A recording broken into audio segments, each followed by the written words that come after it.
सो यो हनी सिंह कल अपना 4th studio album glory officially drop करने वाले हैं। करंटली इस स्पेसिफिक एल्बम के लिए डीएचएच में एंड इवन हनी पाजी के फैन बेस में बहुत ज्यादा हाइप बनी हुई है। लोग बहुत बेसब्री से इस एल्बम का इंतजार कर रहे हैं, इस एल्बम का वेट कर रहे हैं। इवन रिसेंटली हनी पाजी ने इस एल्बम की ट्रैक लिस्ट भी रिवील करी है, जहां पे हमें यह पता चला कि कौन कौन से आर्टिस्ट के साथ हमें हनी पाजी के कोलैबोरेशन देखने को मिल सकते हैं। इवन इस एल्बम के म्यूजिक वीडियो शूट से कुछ क्लिप भी लीक हुए, जिसे इंटरनेट पर डिस्कस किया गया। उसके साथ साथ एक और जो सबसे बड़ा चर्चा का विषय बना हुआ है, इवन हनी पाजी के इस एल्बम में हमें शॉट्स देखने को मिलने वाला है। हनी पाजी आई थिंक पहली बार ऑफिशियली किसी रैपर को डिस करने वाले हैं। और कौन से रैपर को है डिस तुम ऑलरेडी जानते हो, ठीक है, मुझे बताने की जरूरत नहीं है। सो हनी पाजी का ये एल्बम तो कल ड्रॉप होगा और एल्बम ड्रॉप होने के बाद तुम्हें पूरा एल्बम का रिव्यू चैनल पे डेफिनेटली देखने को मिल जाएगा।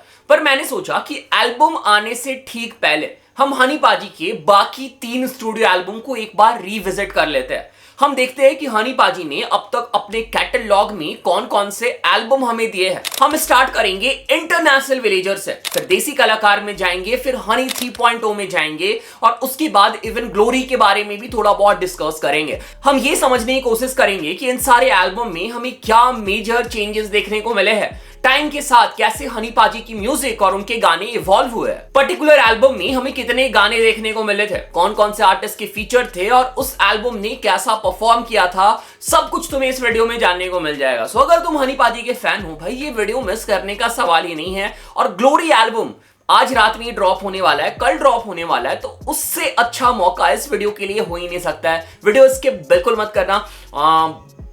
वीडियो स्टार्ट करते हैं, लेट्स गो। सो स्टार्ट करते हैं हम हनी पाजी के पहले स्टूडियो एल्बम इंटरनेशनल विलेजर से, जो हमें साल 2012 में देखने को मिला था। इस एल्बम के बारे में मैंने ऑलरेडी पास्ट में इतनी ज्यादा बात कर दी है कि कुछ बात रहा नहीं है करने के लिए, बट स्टिल वीडियो है तो भाई थोड़ा सा बात तो करना पड़ेगा। सो हनी पाजी का ये album international villager Indian music scene के लिए एक रिवॉल्यूशन लेके आया था।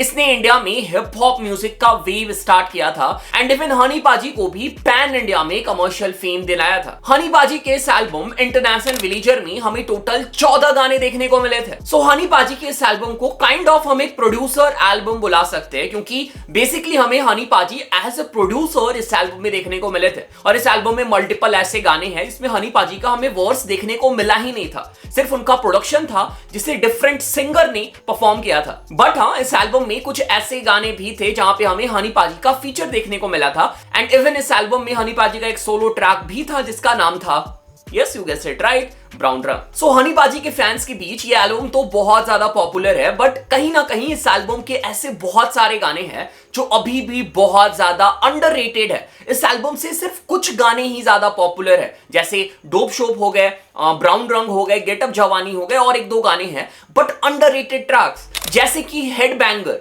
ब्यूटीफुल, अश्के, संभाले, याद, यादें। इन ट्रैक के बारे में बहुत कम लोग बात करते हैं और बहुत सारे लोगों को तो पता भी नहीं है कि ये ट्रैक इवन इंटरनेशनल विलेजर का पार्ट है। So overall this was a really good album. This was a Punjabi album but ये पैन इंडिया पॉपुलर हुआ था और हनी पाजी की प्रोडक्शन ने इस एल्बम पे 4 चांद लगा दी थी। इवन कोलैबोरेशन में जितने आर्टिस्ट हमें देखने को मिले थे, सबने एक नया फ्लेवर, नया साउंड इस एल्बम में इंक्लूड किया था। इस वजह से ये एल्बम एक लेजेंडरी एल्बम बन जाता है।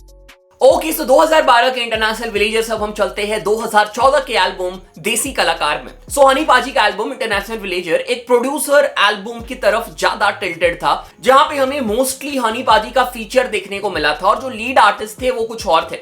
उनका जो मेन रोल था हनी पाजी का वो था प्रोडक्शन में। बट इस एल्बम की अगर हम बात करें देसी कलाकार की, तो यहाँ पे हनी पाजी हमें एज अ लीड आर्टिस्ट देखने को मिलते हैं। मोस्टली इस एल्बम के जितने भी लिरिक्स थे वो हनी पाजी और लिल गोलू ने मिलकर लिखे थे and even music production, music video, सब पे हनी पाजी का फेस था। ये एल्बम 2014 में ड्रॉप हुआ था। तब तक Punjabi music and even rap music भी बहुत ज्यादा इवॉल्व हो चुका था। तो हनी पाजी ने इस एल्बम में बहुत सारे ट्रैक में इवन एक्सपेरिमेंट भी ट्राई किया। फॉर एग्जांपल ट्रैक जैसे चल मेरे घर में उन्होंने ट्रैप म्यूजिक या फिर मम्बल म्यूजिक ट्राई किया, जो शायद 2014 में करने की और किसी आर्टिस्ट की हिम्मत भी नहीं थी। ट्रैक जैसे I am your DJ tonight में हमें ईडीएम म्यूजिक देखने को मिला। Even trap music, hip hop music, old school beat सब कुछ हनी पाजी ने इस एल्बम में देने की कोशिश करी थी। इवन इस एल्बम में जो म्यूजिक वीडियो हमें देखने को मिला था, पर्टिकुलरली देसी कलाकार जो टाइटल ट्रैक था उसका म्यूजिक वीडियो, उसकी प्रोडक्शन बहुत ज्यादा हाई थी। इस एल्बम में हमें हनी पाजी के साइड से टोटल 8 गाने देखने को मिले थे और जैसे मैंने ऑलरेडी बताया कि ज्यादा फीचर इस एल्बम में हमें देखने को मिले नहीं थे। सिर्फ लिल गोलू और मसील गुजराल का एक ट्रैक पे फीचर था, इसका नाम था stardom. So overall this was again a really good album. जब ये एल्बम ड्रॉप हुआ था तो लोग इस एल्बम को उतना ज्यादा पसंद नहीं कर रहे थे, इसे इंटरनेशनल विलेजर से कंपेयर किया जा रहा था, बट टाइम के साथ इस एल्बम ने बहुत अच्छा ग्रो किया and currently right now in 2024 this album is considered as one of the classics. Okay, हम लोग आ जाते हैं हनी पाजी के लास्ट स्टूडियो एल्बम में जिसका नाम था हनी 3.0। ये एल्बम हमें 2023-2024 में देखने को मिला था, बट सैडली इस एल्बम का हमें कोई भी प्रॉपर एल्बम रोल आउट देखने को नहीं मिला। ये एल्बम एक साथ ड्रॉप हुआ ही नहीं, हमें सिंगल ट्रैक देखने को मिले और सिंगल ट्रैक्स के साथ ही ये पूरा एल्बम रिलीज हुआ। हनी पाजी का ये जो एल्बम था ये इंटरनेशनल विलेजर और देसी कलाकार से बहुत ज्यादा डिफरेंट था। हनी पाजी का जो मेन एम रखा गया था इस एल्बम में वो था हनी पाजी का कमबैक, इसलिए इस एल्बम का नाम हनी 3.0 भी रखा गया था। बट सरप्राइजिंगली इस एल्बम में ना ही हमें हनी पाजी का प्रोडक्शन देखने को मिला, ना ही हनी पाजी की राइटिंग देखने को मिली, जो कि देसी कलाकार और इंटरनेशनल विलेजर का एक बहुत ही स्ट्रॉन्ग पॉइंट था। जैसे इंटरनेशनल विलेजर में हनी पाजी ने प्रोडक्शन दिखाई थी, प्रोडक्शन स्किल्स दिखाई थी, और देसी कलाकार में हमें उनकी प्रोडक्शन प्लस राइटिंग स्किल्स देखने को मिले थे। इस एल्बम में हमें डिफरेंट आर्टिस्ट के साइड से हनी पाजी के लिरिक्स देखने को मिली। जैसे गिल रोनी ने कुछ ट्रैक्स लिखा, कुछ ट्रैक्स लियो गरेवाल पाजी ने लिखा। अगर हम इस पूरे एल्बम की बात करें तो मैंने इस एल्बम के रिव्यू में भी इस चीज को पॉइंट आउट किया था कि इस एल्बम में एल्बम स्ट्रक्चर बहुत ही ज्यादा मिसिंग था, क्योंकि एल्बम एक साथ रिलीज नहीं हुआ था, सोलो ट्रैक आए थे, तो हम एक स्ट्रक्चर इस एल्बम में ढूंढ नहीं पाए, एक कनेक्शन इस एल्बम में मिसिंग था। बट ओवरऑल इस एल्बम के कुछ ट्रैक थे जो बहुत ही अच्छे थे, कुछ ट्रैक ने बहुत ज्यादा हाइप भी इवन क्रिएट किया। ट्रैक्स जैसे कि कला स्टार, जिससे देसी कलाकार का सीक्वल प्रमोट किया गया था, that track performed really well और उस ट्रैक ने इतना ज्यादा हाइप क्रिएट कर दिया था कि शायद ही उतना हाइप उस साल किसी और ट्रैक ने क्रिएट किया होगा। कुले कुले, जहां पे हमें अपाची इंडियन सर का कोलैबोरेशन देखने को मिला था, that track also performed really well. Even विगड़िया हीरा, जिसे एज ए लव डोज का सीक्वल बोल के प्रमोट किया गया था, that song also performed really well. Personally मुझे वो ट्रैक उतना ज्यादा पसंद नहीं आया था, बट नंबर्स वाइज उस ट्रैक ने अच्छा परफॉर्म किया। So overall Honey 3.0 was a decent album, जो कि और भी ज्यादा बढ़िया हो सकता था अगर मैनेजमेंट इस एल्बम को प्रॉपर्ली रिलीज करती और अच्छे प्लानिंग के साथ ये एल्बम रिलीज होता। और दो चीज जो हनी सिंह के फैंस, हनी पाजी के फैंस इस एल्बम में मिस कर रहे थे, वो था हनी पाजी का प्रोडक्शन और हनी पाजी की राइटिंग, जो हमें इस एल्बम में देखने को नहीं मिली।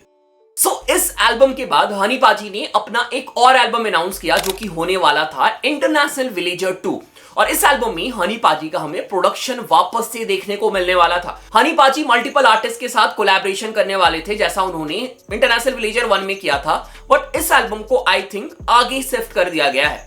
इसी बीच हनी पाजी ने अपनी एक ईपी अनाउंस करी थी जिसका नाम था ग्लोरी, और वो ईपी धीरे धीरे एक एल्बम में कन्वर्ट हो गई। पहले इस ईपी में बहुत ही लिमिटेड गाने थे, वो लिमिटेड गाने 9 गाने में कन्वर्ट हो गए और 9 से और भी गाने बढ़ गए और फाइनली 18 गाना इस ईपी में शॉर्टलिस्ट हुआ और 18 गाना हो गया तो भाई ईपी तो रहा नहीं, वो एल्बम बन गया। तो हमें ये ग्लोरी एज एन एल्बम देखने को मिल रहा है, बट स्टिल इसमें भी एक चीज मिस करेंगे हनी पाजी के फैंस, और मैं भी मिस करूंगा कि इस एल्बम में भी हनी पाजी की राइटिंग हमें देखने को नहीं मिलेगी, जो हमें देसी कलाकार में देखने को मिली थी या फिर इंटरनेशनल विलेजर के भी कुछ ट्रैक में देखने को मिली थी।